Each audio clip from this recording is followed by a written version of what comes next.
When you run a multi-billion-dollar production facility, you do not wait for a central pipeline to rupture before you take action. You monitor the pressure, track the thermal output, and replace the valves long before they snap.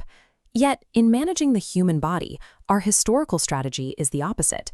We wait for a heart attack, a joint failure, or a metabolic crash, and only then scramble to repair the damage. Understanding how we age requires a shift in perspective, analyzing the body as a living production plant rather than a collection of mysterious symptoms.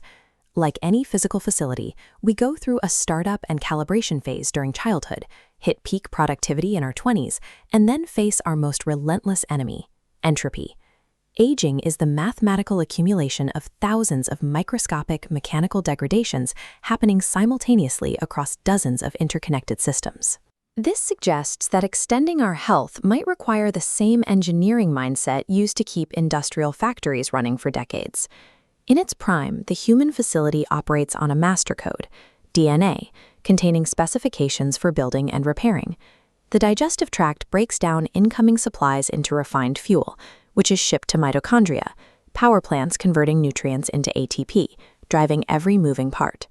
To move that energy, the cardiovascular system acts as a distribution network. The heart functions as a central pump, forcing oxygen and chemical resources through 60,000 miles of biological pipelines. Manufacturing naturally generates toxic byproducts. The liver and kidneys serve as the waste management and filtration units, neutralizing chemicals and scrubbing the exhaust from the bloodstream.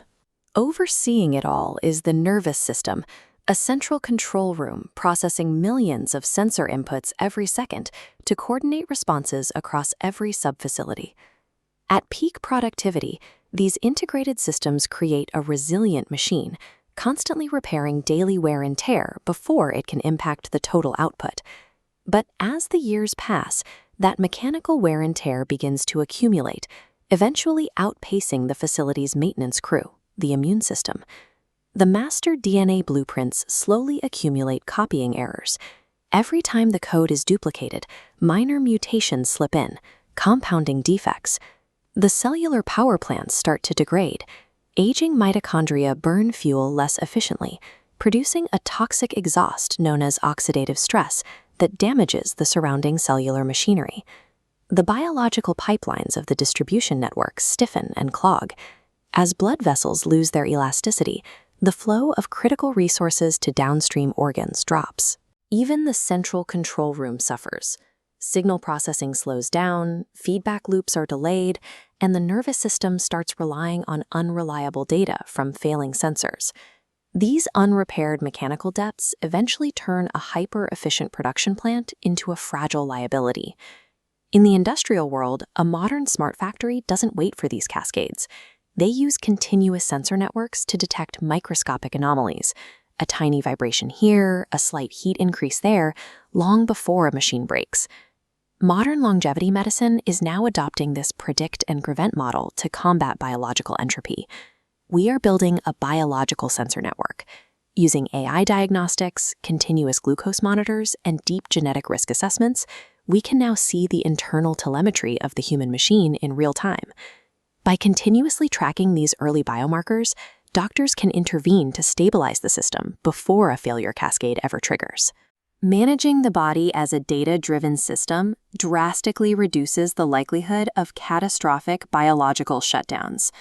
Good engineering also requires redundancy. Factories install backup generators and fail-safes that sit completely idle, waiting for an extreme emergency to strike.